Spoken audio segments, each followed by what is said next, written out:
කොහොමද ඉතින්? ගොඩක් ආදරෙයි ඔයාලට.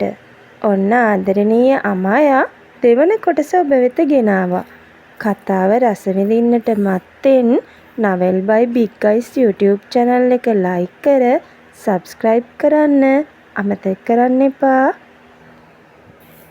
ඒ මිහිරි හඬ මා මායාවකින් බැඳ තබා ගත්සේ ඒ හඬ දෙසට දොරඟුළු විවර කර ගමන් කළේ රාත්‍රිය අඳුරේ වුවද මිදුල පුරාවට ආලෝක කිරණ විහිදූ සීතල සෞම්‍ය සඳ කිරණ මාගේ බියද අමතක කර දැමුවෙමි.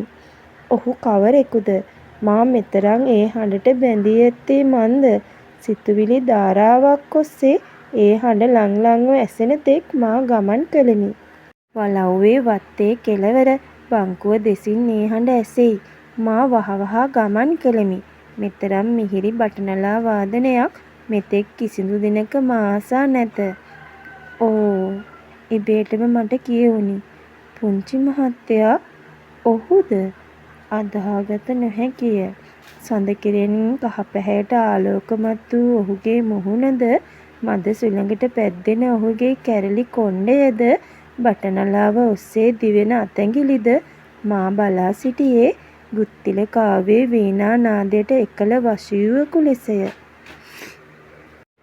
ඔහු ඇඳ සිටියේ සරමක් හා ඊට ගැලපෙන කමිසයකි. ඔහුගේ පෙනුම ඇත්තෙන්ම ආකර්ශනීයයි. ඔහු කෙතරම් මිහිරිව වැයුවද එහි සෝකීරාවයක් හැම විටම ගෙනෙයි. මා සිතුවේ ඔහු පැමිණ නැති බවය. මා ඔහුට නොපෙනෙන්නට වහා කාමරයට දිව ගියෙමි. ඔහු කුමක් හෝ දෙයකින් විඳවන තැනැත්තෙකු ලෙස දැනෙයි. එහෙත් සෑම දිනකම මේ හඬ ඔහුගේ බව මා කිසි දිනක සිතුවේ නැත. මේ නිසා මා කෙතරම් කලබල වූයේද මා කෝපි එකවත් සාදා නොගෙන දිවාවෙමි. ඒ ගැනම සිතමින් මා නිදන්නට විය. අද ඉරිදා දිනයකි. අදත් නිවාඩුයි. ආච්චි සීයා අදත් නැත. ඔවුන් මා සිටින නිසා නැවතීමට ඇසුවද මා තනිව සිටීමට පුළුවනි කියා කිවූ නිසා ඔවුන් අකමැත්තෙන් වුවද ගියේ මාගේ කීමටය. ඔවුන් සිටියා නම් මෙතරම් පාළුවක් නොදැනෙයි. පෙර දින රාත්‍රී සිදු වූ දෙය නිසා පහළට යාමද සිතුනේ නැත. එහෙත් දැන් ඔහු රෝහලට ගොස් ඇත. මා පහළට ගියෙමි. උදෑසන කාලයේම පොත් කියවමින් මා කාලය ගත කළ අතර සවස් කාලයේ මල් ගස්වලට පොහොර යොදා සාත්තු කළෙමි. සීයා හැමදාම සවසට මල් කඩා බුදුන් වඳියි. ඒ හඳුන් කූරු සුවඳ එක්ක එක් වූ මල් සුවඳ හැම කාමරය පුරාම පැතිරෙයි. රෝස මල් පොකුරක් කඩාගත් මා අද බුදුන් වැන්දෙමි. රාත්‍රී වීමටද ආසන්නය. මා පහළට ගියෙමි. පුංචි මහත්තයා දැක මා තිගැස්සුනෙමි. ඔහු පහළ වත්ත දෙස බලාගෙන කල්පනාවක සිටියේය. මා දැක ඔහුද තිගැස්සී "ආ අද ඔයා ගෙදර ගියේ නැද්ද?" "නෑ පුංචි මහත්තයා. අම්මලා අනුරාධපුරේ ගියා." "ඉතින් ඔයාටත් යන්න තිබුණානේ." "අක්කලා එන්නේ සඳුදාට.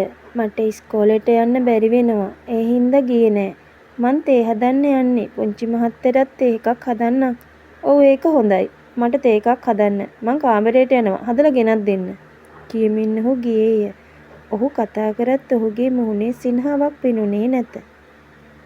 ලේ රත් වී විසිල් හඬක් සමග මා ලිප නිවා දමා උණුසුම් තේ කෝප්ප දෙකක් සාදා ගතිමි. පුංචි මහත්තයාගේ තේ කෝප්පය රැගෙන මා ඔහුගේ කාමරය වෙත ගියද ඔහුගේ කාමරයේ දොර ළඟට වී "පුංචි මහත්තයා ආ ඔතන මේසෙ උඩින් තියන්න මං ගන්නම්." ඔහු කීවේය. මා මේසෙ උඩ තබන විට මාගේ අත ලිස්සා තේ කෝප්පය බිම වැටුණි. මාගේ හදවත වේගයෙන් ගැහි බියක් දැනුනි. ඔහු කුමක් කියයිද? කෝප වූ මුහුණින් "මොකද්ද ඔයා කළේ ඔය? මං කොච්චර කිව්වද මේකට තව වැඩට කවුරුත් එපා කියලා? ඕවා ටික අස් කරනවා. මට තේ ඕන්නෑ. තමුන්ගේ තාත්තා මගේ අප්පච්චිගේ සේවකයෙක් වෙන්න ඇති. ඒක මට අදාළ නෑ. මං ජීවත් වෙන්නේ දැන් මෙහෙ. ඔයාට පුළුවන් වෙන තැනක් හොයාගන්න. ඇත්තටම මං කැමති නෑ ඔයා මෙහෙ ඉන්නවට." මගේ දැස් වලින් කඳුළු බින්දු කිහිපයක් වැටුණි.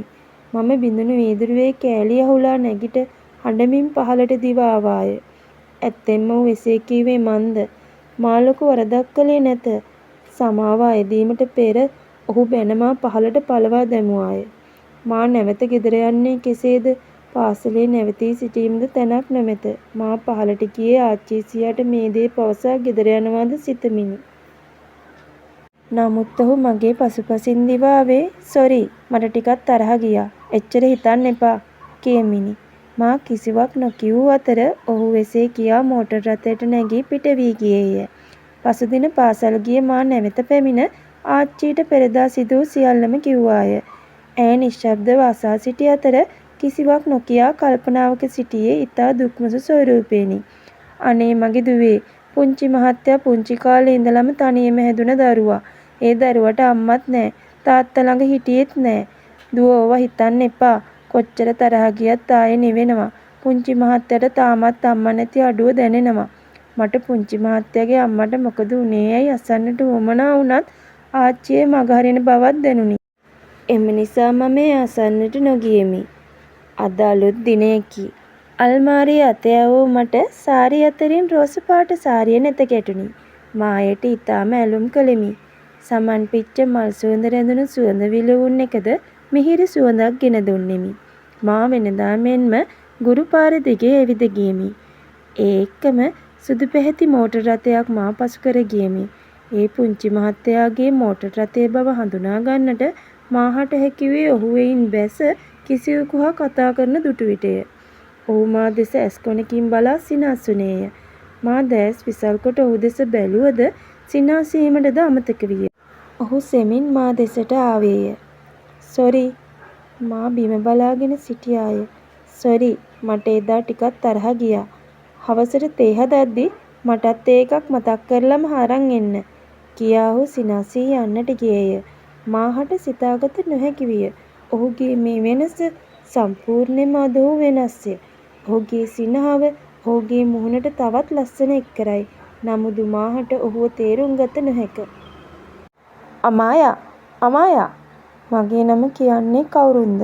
මා හැරී බැලුවේ මගේ නම දන්න කිසිවෙකු මෙහි නොමැති නිසාය. "කොහොමද? අඳුරගත්තේ නෑ නේද?" මං ටික වෙලාවක් මුහුණ දෙස බලා සිටියෙමි. උස කඩවසම් තරුණයෙකි. හමුදා නිල ඇඳුමින් සැරසී සිටී. වරක් නොවේ දෙතුන් වරක් ඔහු දෙස බැලුවද හුරු ගතියක් දැනුණද මාහට මතකෙට ආවේ නැත. "මං අරවින්ද. මතක නැද්ද?" "මට අඳුරගන්න බැරි වුණානේ. ඔයා අමාරු විදියට වෙනස් වෙලා." "ඔව් දැන් අපි ලොකු මිනිස්සු. ඒකයි අඳුරන්න බැරි." සිනාසුන මා "කොහොමද? චතු හොඳින් ඉන්නව නේද?" "ඔව් දැන් එයාට පුතෙක් ලැබෙන්න ඉන්නේ මාස 7යි." "අනේ බලන්නත් ආසයි. එයා මෙහෙද ඉන්නේ?" "ඔව් මෙහෙ කැම්ප් එකේ තමයි මං. ඉතින් මෙහෙ අපි දෙන්නම ඉන්නේ. මම නැතුව එයාට එහෙ ඉන්න බෑ කිව්වා." "මාත් මේ ඉස්කෝලේ තමයි උගන්වන්නේ." "එහෙමද? ඒ කාලේ ඉඳලම ගුරුවරියක් වෙන්න හිතන්නේ හිටියේ නේද? අපිටත් උගන්වන්නේ. මතකයිද?" ඔහු සිනාසුනේය. "මං නිවාඩු දවසක චතුව බලන්න එන්නම්කෝ." "ඔව් අනිවාර්යෙන්ම." මාත් හොස්පිටල් යන ගමන්. "ඇයි ඒ? මාස 7යි කිව්ව නේද?" "ඔව් එයාට පොඩ්ඩක් අමාරුයි වගේ දැනලා මං හොස්පිටල් අරන් ගියා. මොකුත් අවුලක් නෑ. හවසට එන්න පුළුවන් කිව්වා." "එහෙමද? එතකොට එයාට කෑම?" "කඩෙන් අරන් යනවා. වැඩත් එක්ක මට ගෙදරින් කෑම හදන්න අමාරුයි." "කඩෙන්?" "එපා කඩෙන් අරන් යන්න. මං උදේට කෑම කන්න කෑම එකක් අරන් ආවා. ඔයා ඒක ගිහින් දෙන්න. මගේ අතින්මයි වෙලා තියෙන්නේ." "මට පුළුවන් හැමදාම එයාට කෑම එකක් ගෙනත් දෙන්න." "ඔයා කරදර වෙන්න එපා. මම උදේ කෑම එක එයාට හැමදාම අරන් එන්නම්. ඔයා ගිහින් දෙන්න." "ඒකට කමක් නැද්ද ඉතින්?" "කමක් නෑ. ඉතින් අපි හොඳ යාළුවෝනේ. මටත් මෙහෙ කවුරුත් නෑ. ඔයාලා හම්බ වෙච්ච එක ලොකු දෙයක්." "හරි එහෙනම් මම ගිහින් එන්නම්." "හරි පරිස්සමෙන්." පාසල නිම වී ගුරු පාර දිගේ ඇවිදින මා කල්පනා කරේ අරවින්ද හමු එක කෙතරම් දෙයක්ද? මගේ පාළු සිතට සතුටක් දැනුනි. චතු අරවින්ද මට ප්‍රාථමික ශ්‍රේණිවල සිටම යහළුකමටත් එහා ගිය සහෝදරයන් වැනිය. උසස් පෙළින් පසු අප ඈත් වූ අතර පාසල් කාලයෙන් පසු ඔහු හමු වූ පළමු වතාවය. ඔවුන් දෙදෙනා සාමාන්‍ය පෙළ අවදියේ සිටම ප්‍රේමවන්තයෝ විය. පාසල් කාලයෙන් පසු අපි සියල්ලෝම විසිර ගියේ අහම්බෙන් හමුවුවද හඳුනාගත නොහැකි තරමට දුරස් වීය. මට නැවතත් ආදරණීය මිතුරන් දෙදෙනෙකු මුණ ගැසීම සිතට කිව නොහැකි තරම් සතුටකි. මා චතුව මේ සති අන්තයේ බලන්න යන්න තරයේ සිතා ගත්තෙමි. කුඩා කල සිටම මා සියලුම දේ අම්මාට කීමට පුරුදු වී සිටියෙමි. මා පාසල් ගොස් පැමිණෙන්නේ උදේ පන්සිල්ගත් මොහොතේ සිට අවසන් කාලච්ඡේදය දක්වා වූ සියල්ල රසකර කීමටය. ඇයද මා කියන සියල්ලම අසා සිටින්නේ නවකතාවකට ඇබ්බැහි වූ රසිකාවියක ලෙසය. අම්මාට අදටත් මා දුරකථන ඇමතුමක් ලබා දී සියල්ලම පවසයි. නමුත් පුංචි මහත්තයා ගැන කීමට කිසිවිටක මාහට සිතුනේ නැත. ඒ ඔහුගේ හැසිරීම ඇයගේ සිත කලබල කරයි බිය සිතුණු බැවිනි. සවස් වරුවම මා ආච්චි සීයා සමග ගත කළ අතර ආච්චි තේසාදා පුංචි මහත්තයාට සීයාගේ අතේ යවා තිබුණි. පුරුදු ලෙස අදත් බටනලා හඬ මාගේ සවන් මත වැටි මාගේ නින්දට නැලවිලි ගීයක් විය. ඔහුගේ බටනලා හඬට වශී වූ මාගේ සිතට ඔහුගේ සුන්දර මුහුණද ඒ මිහිරි දාඩියත් සමගම මැවී පෙනේ. මා නින්දට වැටුනේ වේලාව කීයටද මතක නැත. නමුත් ඉක්මනින් උදෑසන වූ බවක් මාහට දැනුනි.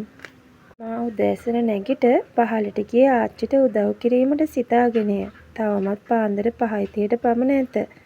අඩ අඳුරේ විදුලි පහන් නොදල්වා මා මුළුතැන්ගේ දෙසට තරප්පු පෙළ දිගේ බැස යමින් සිටියෙමි. ඔයා මේ කළුවරේ කොහෙද යන්නේ? ඒ හඬට මා තිගැස්සී ගියද ඒ ඔහු බව හඳුනා ගැනීමට මාහට ගත වූයේ එක් නිමේෂයකි. මා මුවෙන් වචනයක්වත් ගිලිහීමට නොදී ඔහු පැවසුවේ කිව්වා නේද තේ එකක් ගේන්න කියලා. කෝ ගෙනාවද? දැන්වත් තේ එකක් ගේනවද? මා ඔළුව වනා සිනාසී පහළට ගියාය. ආච්චි තේ හදා තිබූ අතර මා එය රැගෙන ඔහුගේ කාමරය දෙසට ගියද පෙර දින සිදු වූ සිදුවීම නිසා බියක් දැනුනි. පුංචි මහත්තයා තේ ගෙනාවා. එන්න ටීචර්. මා තේ එක පරිස්සමට මේසේ උඩින් තැබුවෙමි. නංගි ඇත්තටම සොරි. එදා පොඩි ප්‍රශ්නයක හිටියේ. ඒකට කමක් නෑ. ඔයා ගොඩක් වෙලාවට පොත් කියවනවා. මං දැකලා තියෙනවා. මන් ළඟත් එකතු කරපු පොත් වගේක් තියෙනවා. ඔයාට ඕන නම් අරන් ගිහින් කියවන්න. ඒකට නම් මං හිටියේ කොහෙද කියලා අමතක වී අනේ එහෙමද? මාත් හරි ආසයි පොත් කියවන්න. මේ තියෙන්නේ කැමති පොතක් තෝරගන්න. මේ පොත් පොඩ්ඩක්ද? ඇත්තටම පුස්තකාලයක් වැනිය. පොත් රාක්ක පුරා දහස් ගණන් පොත් ඇත. ඔහුගේ කාමරයට පිටුපසින් ඇති මේ කුටිය තුළට කවුළු අතරින් ඈත කඳු යායම පෙනෙයි.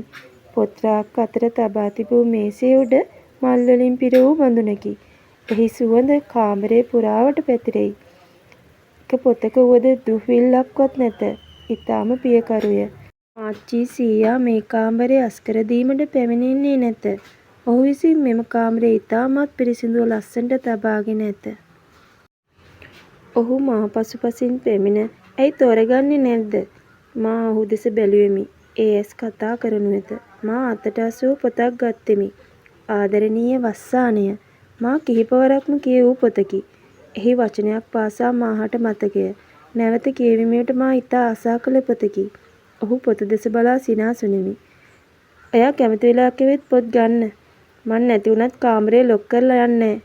මා සිනාසී ස්තුතියි කියා පහළට ආවාය. කාලය ගත වුණි. ඔහු පුරුදු ලෙස දුටු විට සුහදශීලීව කතා කරයි. ඇත්තෙන්ම ඔහු ඉතා කාරුණික පුද්ගලයෙකි. වෘත්තියෙන් වෛද්‍යවරයෙකු ඔහු නමින් දේවින්ද විශ්ව කොඩිකාරය. ඩොක්ටර් දේවින්ද කියූ විට ඔහු ප්‍රසිද්ධ චරිතයෙකි. මා මේ ජීවිතයට පුරුදු වී දැන් අවුරුද්දකට කිට්ටුය. ආච්චි සීයාගේ පුංචි දෝණි ලෙස මා ඔවුන්ගේම දියණියක් බඳුය. ඔවුන් සමග පන්සලට දානය රැගෙන ගිය මා දැන් දහම් පාසලේ ගුරුවරියක්ද වී ඇත. මේ ගමට දැන් මා බෙහෙවින් ආදරය කරමි. මේ ගස් ගල් මල් යායවල් පවා මා සමග කතා කරන්නාසේ දැනේ. සෑම දිනකම පාසලට යන විට මා අරවින්ද අතේ චතුවට බත් පාර්සලයක් යැව්වෙමි. විටෙකෙහි අච්චාරුවක්ද වලව්වේ වත්තේ හැදෙන අලුත් නැවුම් පළතුරුද යැව්වෙමි. ඇය ඔවුන්ගේ පවුලට පුංචි මැණිකක් ගෙනෙයි. අරවින්දගේ ඇස්වලට සතුටු කඳුළු පිරී ඇත. ආදරණීය සැමියෙකු වූ ඔහු දැන් ආදරණීය පියෙකු වීමට බලාපොරොත්තුවෙන් සිටී. මා පෙර ලෙසම අද දිනද රෝහලේ සිටින ඇය වෙනුවෙන් ඔහුගේ අතේ කෑම පාර්සලයක් යැව්වෙමි. ගොඩක් ස්තුතියි අමායා. ඔයා එන්න. චතු ඔයා එනකම් බලන් ඉන්නවා. ඔහුගේ දෑස් සතුටින් පිරී ඇත. ඔහු මාගේ දෑත මල්ලාගෙන සතුටින් සිනාසුනිමි. මට සතුටුයි. ඔයා මට ඉන්න හොඳම යාළුවා. ඕන වෙලාවක මට කතා කරන්න. මං එන්නම්. පරිස්සමෙන් සතුටින් ගිහින් එන්න. ඔය තුන්දෙනාටම බුදු සරණයි. මා ඔහුට කීවාය. ඔහු පිටත් වී යන දෙස මා සතුටින් බලා සිටියෙමි. නැවත මා පාසලට යාමට සැරසුන විට පුංචි මහත්තයා මෝටර් රථයේ සිට මා දෙස බලා සිටිනු මා දුටුවාය. ඔහුගේ මුහුණේ රාක්ෂයක බඳු පෙනුමක් තිබුණි. ඔහුගේ දෑස් රතු වී තිබුණි. ඔහු දූවිලි අවුස්සමින් වේගයෙන් මා පසුකොට ගමන් කළේය. ඔහුගේ හැසිරීම මාහට වටහාගත නොහැකිය. මා පාසලට ගියෙමි. අද පාසලේ ක්‍රීඩා උත්සවය. අද සවස් වනතුරුම මාහට පාසලේ රැඳී සිටීමට සිදුවිය. අද වැහිබර කාලගුණයක් වූ අතර පාසලෙන් පැමිණෙන විට සවස 6 පමණ වී තිබුණි. අහස කළු වී අඳුරෙන් වැසී ඇත. විටින් විට අකුණුද ගසයි. මේ වෙලාවට බස් රථයක්ද නැත. මා පය ඉක්මන් කර වේගයෙන් වලව්ව වෙත ගමන් කළෙමි. දරුවෝ එන්න. පුංචි මහත්තයාගේ මෝටර් රථය තුල සිටි සීයා කතා කළේය. මා බිය වී සිටියෙමි. මා දුව ගොස් මෝටර් රථයට නැගගත්තෙමි. අනේ සීයේ ඔයාලා හම්බ වුණ එක ලොකු දෙයක්. වැස්සක් එන්නත් යන්නේ. මම බයේ ආවේ. ඒකනේ දරුවෝ මෙච්චර රෑ වෙනකන් හිටියේ මොකද? අපිත් ටවුන් එකට ගියා. හොඳ වෙලාවට දුවව දැක්කේ. පුංචි මහත්තයා වචනයක්වත් කතා කළේ නැත. මෝටර් රථය වලව්වේ ගේට්ටුව ළඟ නැවතුණි. ගේට්ටුව වලව්වේ කෙළවරේ පිහිටියේය. එතන සිටද වලව්වට බොහෝ දුරක් ඇත. සීයා බැස ගේට්ටුව හරින්නට සැරසුනද පුංචි මහත්තයා සීයා ඉන්න. ඔයා පොඩ්ඩක් බැහැලා ගේට් එක අරින්න. ඔහු තරහෙන් කීවේය. මා ගේට් එක අරිනවා සමගම මා දමා ඔහු වේගයෙන් වලව්ව වෙත ගියේය. මාගේ බෑගය සහ කුඩය ඔහුගේ මෝටර් රථයේ වූ අතර මා වලව්වට යාමට පෙරම වේගයෙන් වැහි බිඳු වැටෙමින් පොදවැස්ස මහා වර්ෂාවක් බවට පත්විය. අහස දෙදරමින් අකුණු හඬ ඇසෙයි. ගුරුපාර දහවල් කාලෙට කෙතරම් මිහිරි වුවද අඳුර වැටුණ කල ආලෝකයක් නොමැතිව භයංකර පෙනුමක් ගෙන දෙයි. මහා රූස්ස ගස් සුළඟට එමේ අත පැද්දෙමින් මා බිය ගැන්වෙමි. අකුණු වලින් ආලෝකය හැරෙන්නට වෙන කිසිදු ආලෝකයක් නොමැත. ඇතින් ඇසෙන සතුන්ගේ භියංකර හඬද මාගේ සිතට බියක් එක්කලමි. මාගේ මුළු ගතම තෙමී තෙතබරිත වී සාරිය ඇඟට ඇලී ඇත. මා වලව්වට ළඟා වෙත්ම සීතලට වෙවුලන මගේ ගතසේම බියටපත් වූ මගේ සිතද මා තවත් ශක්තිමත් නොකළ අතර මා පය පැටලී වලව්වේ දොර ළඟ මැද වැටුණි. අනේ මගේ දරුවෝ මට සමා වෙන්න. පුංචි මහත්තයා එක මොහොතකටවත් වාහනේ නැවැත්තුවේ නෑ නෙවේ. අනේ පුතේ නැගිටින්න. ආච්චි මගේ ඇඳුම් මාරු කර ඔළුව පිහදැමුවද? සීයා උණු උණුවේම කෝපි කෝප්පයක් ගෙනවිත් දුන්නද? මගේ ගතට ප්‍රාණයක් නොදැනුනි. රාත්‍රී කෑම නොගෙනම මා නින්දට වැටුණද? මුළු රැය පුරාම සීතල වී මුළු ගතම රිදුන අතර නින්ද නොගියාය. මැදියම් රැය තෙක්ම ශෝකයේ පිරුණු බටනලා හඬක් වැයුණි. උදෑසන මා අවදි වීමට නොහැකි තරමට මුළු ගතම වේදනාවෙන් පිරී ඇත. ආච්චි පැමිණ අනේ පුතේ ගිනි කබලට උන නෙවෙයි බෙහෙත් ටිකක්වත් ගන්න වෙයි. පුංචි මහත්තයාට දුව පොඩ්ඩක් බලන්න කිව්වනම් හොඳයි නෙවෙයි. එපා සීයේ ඕන්නේ. පුංචි මහත්තයා මෙච්චර නපුරු කෙනෙක් කියලා මං කවදාවත් හිතුවේ නෑ. අනික දුව ගෑනු දරුවෙක්. වලව්වේ වත්තට කවුරුත් එන්නේ නැති උනත් මේ මහ රෑ වැස්සේ මෙහෙම පාරේ දාලා එනවද? මා නැගිට මුහුණ සෝදා උදේ කෑම ගත්තද ඒ කටකට දෙකට වඩා ගැනීමට නොහැකි විය. මා නැවත නිදා වැටුණි. සවස් වන විට සීතලට ගුලි වී මා රිදුම් දුන් ගතේ වේදනාවත් සමග කෙඳිරි ගෑවුනිමි. රාත්‍රී කෑම ප්‍රතික්ෂේප කළ මා උදෑසන වනතුරු නිදා සිටියාය. උදෑසන මා ගතට නැගී සිටීමට ශක්තියක් නැත. ආච්චි පැමිණ සිටි අතර ඇය කාමරයට පැමිණෙන විටම මා ඇද වැටුණි මතකය. මා සිහිය පැමිණෙන විට සිටියේ රෝහලේය.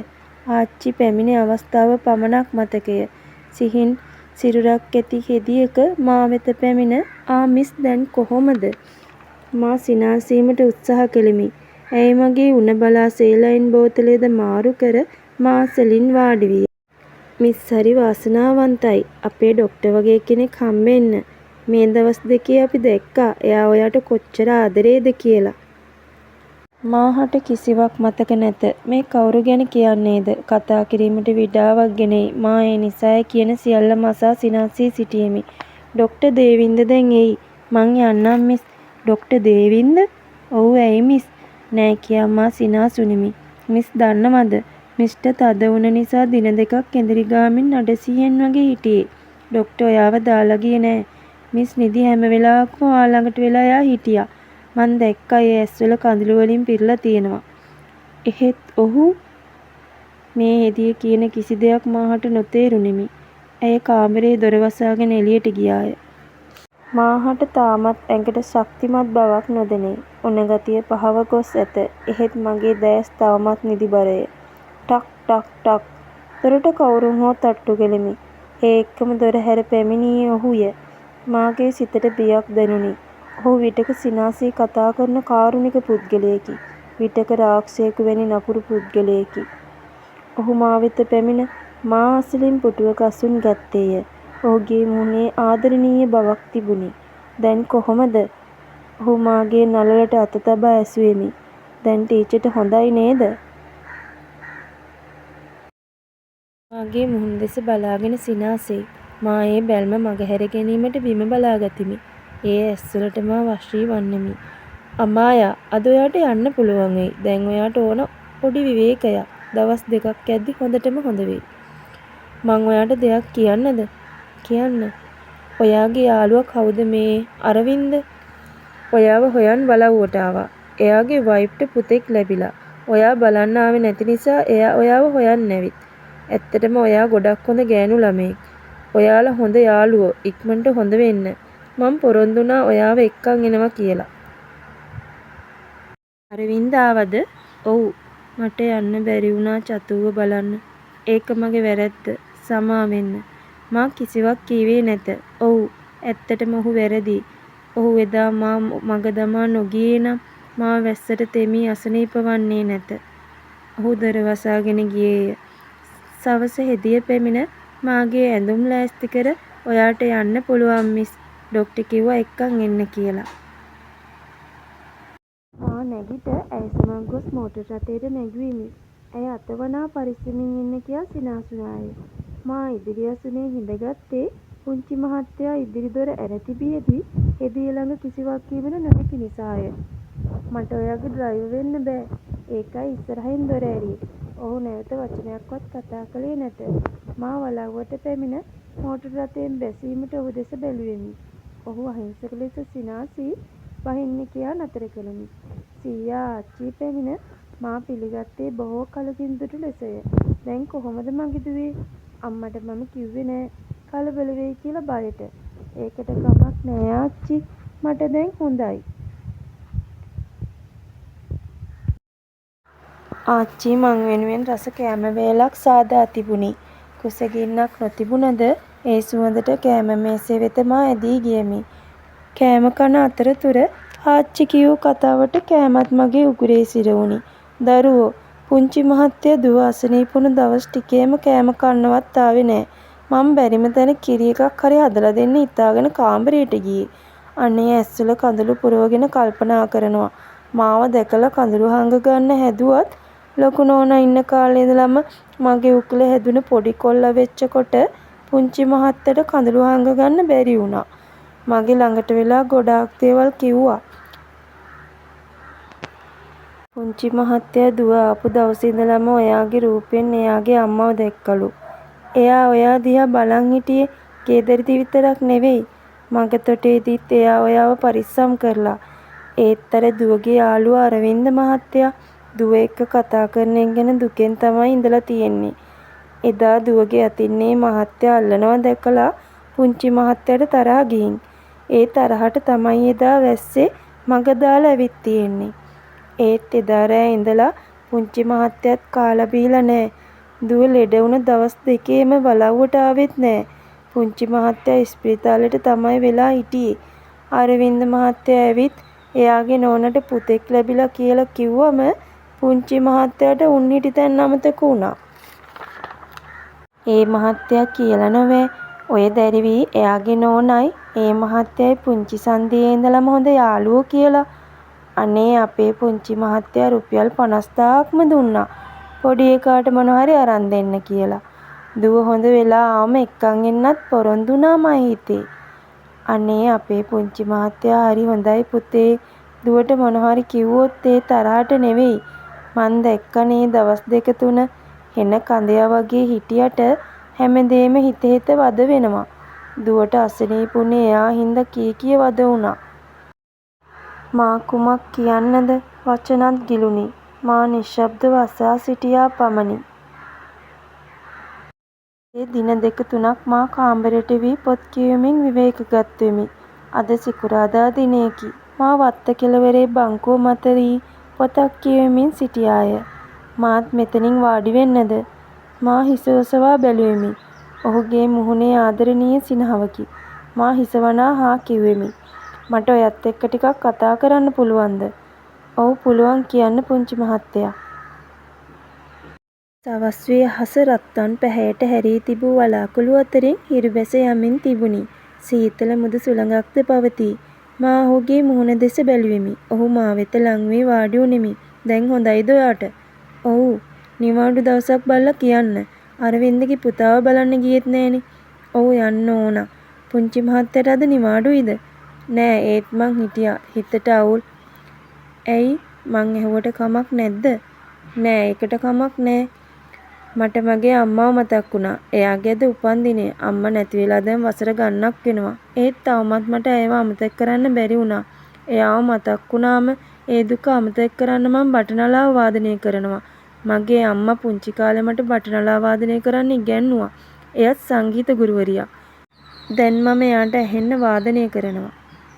මං දැනන් හිටියේ නෑ එච්චර මිහිරි හඬට වාදනය කරන්න පුංචි මහත්තයා කියලා. ඒ හඬ හරිම ලස්සනයි. මිහිරි.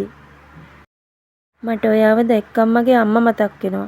මොකද එයා ඔයා වගේ. මං අප්පච්චිට ආදරය කළේ නෑ. එයාට අපිට වඩා වැදගත් වුණේ එයාගේ ව්‍යාපාර. ඒත් අම්මා මගේ ළඟම හිටියා. ඒත් එයා යන්න ඕන වෙලාවට කලින් මාව දාලා ගියා. එදා ඉඳලා මේ වෙනකන් අම්මගේ මතකයන් එක්ක මං තනි වුණා. ආච්චි සීයයි නොහිටියා නම් මාත් අම්මා ළඟට ගිහින් මීට කලින්.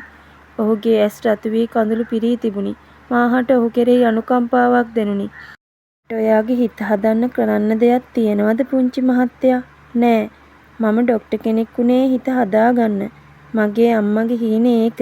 මං එයා කැමති හැමදේම කළා. එයා වෙනුවෙන්. මං දන්නවා එයා එන්නේ නෑ කියලා. ඒත් ඇත්තට මුහුණ දෙන්න ශක්තියක් මට නෑ. ඔයාට දෙයක් කියන්න ඕන. මං දන්නවා මගේ අම්මා නම් මේකට කැමති වෙනවා කියලා. මොකද එයා මගේ සතුට හැමදාම පැතුවා. අප්පච්චි ගැන නම් මම දන්නේ නෑ. හැබැයි අප්පච්චිගේ තීරණයෙන් මට වැඩකුත් නෑ.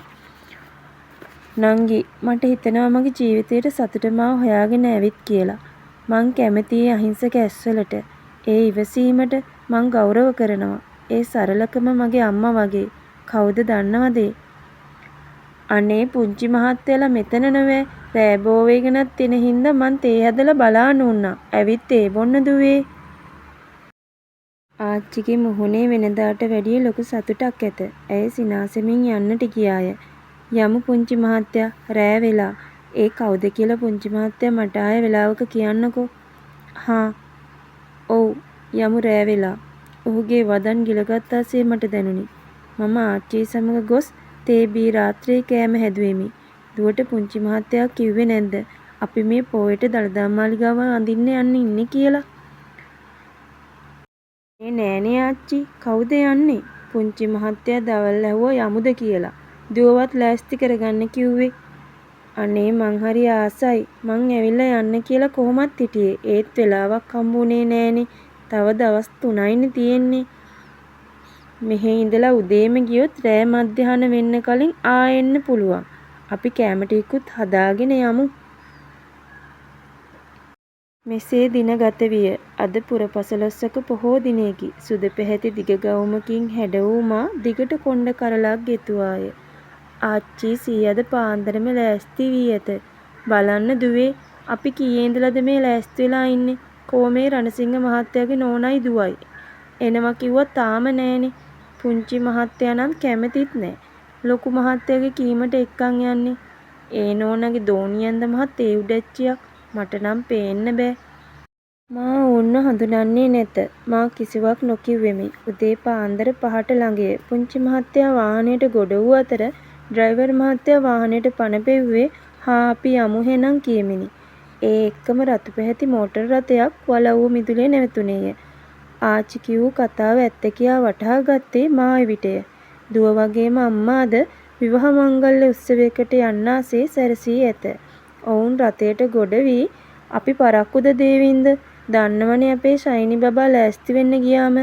අනේ යන්න මමා. මං ලෑස්ති වෙලත් පැය භාගයක් මමා එනකම් බලන් හිටියා. අයියෝ මේ ළමයා කරන විහිළු. හරි හරි අපි යමු. බබා ඔයා දේවින්ද පුතා ළඟින් වාඩි වෙන්න. අනේ අයියා ඔයා ලස්සන වෙලානේ කියමින් ඔහුව තදින් වැළඳ ගත්තාය. ආච්චි කට ඇද කර අහක බලා ගත්තේ ගස්සාගෙනය. ආමේ අර අලුතින් වැඩට ගත්ත කෙනා නේද? ඇය මා දෙස බලමින් කට ඇද කරමින් ඇසුවාය. මේ තරුණ උදවියට වැඩක් කරන්න පුළුවන්ද? ටිකක් වයසක කෙනෙක් ගත්තා නම් හොඳ නැද්ද? අනේ නෝනේ මේ අර විමල් මහත්තයාගේ දැරිවි. මෙහෙ ඉඳලා ගමේ ඉස්කෝලේට උගන්වන්න යනවා. හොඳට ඉගෙනගෙන උපාධියක් තරම් ඉන්නේ. ලොකු මහත්තයා තමයි කිව්වේ මේ දැරිවිව තියාගන්න කියලා. අනේ මන්ද අයියලත් මොලයක් නෑනේ. කොහෙවත් යන කෙල්ලෙක්ව ගේ අස්සේ දාගන්නවා. කොහෙන් හරි ගිහින් මොකක් හරි පටල ගත්තොත් දේවින්ද පුතාටයි ප්‍රශ්න ඉතින්. හරි හරි අපි හොඳ ගමනක් යන එකේ සාදු සාදු කියලා පටන් ගමු. ඩ්‍රයිවර් මහත්තයා කීවේය. අපෝ සාදු සාදු කියා ඊයානේ දාන්නකො හොඳ සින්දුවක්. වන්දනා ගමනත් යන්න එපා කරවනවා මේ අම්මයි දුවයි. සීයා තනියම මිමුණුවේය. උදෑසන 10 පමණ වන විට දළදා මාලිගාව වෙත ළඟා වුනිමි. සාදු සාදු සාදු අපේ රත්තරන් පුංචි මහත්තයාට පින් සිද්ධ වෙන්න ඕන. මාවයි මගේ උන්දවයි මැරෙන්න කලින් මේ සුද්ධ භූමියේ වැඳ පුදා ගන්න කැන්දන් ආවට. සියා සතුටින් කීවේය. මා මහනෙල් මල් පොකුරක් මිලදී ගත්තෙමි. මා පුංචි කල තාත්තා අම්මා අක්කා සමග දළදා මාලිගාවට පැමිණියා සිහියට නැගුණි. මගේ තාත්තා හීන දැක්කේ ලොකු මාලිගා හදන්න නෙමෙයි. මගේ අම්මගේ සතුට පිටිපස්සේ රැඳිලා තියෙන ආදරෙන් අක්කගේ වගේම මගේ මුළු ලෝකෙම දිනනවා දකින්න. අද මේ තාත්තා ඇඳට වී වසර ගණනකි. ඔහු වෙනුවෙන් මේ පුදසුනේ මා බුදුරදුන්ගෙන් දෙයක් අයදිමි.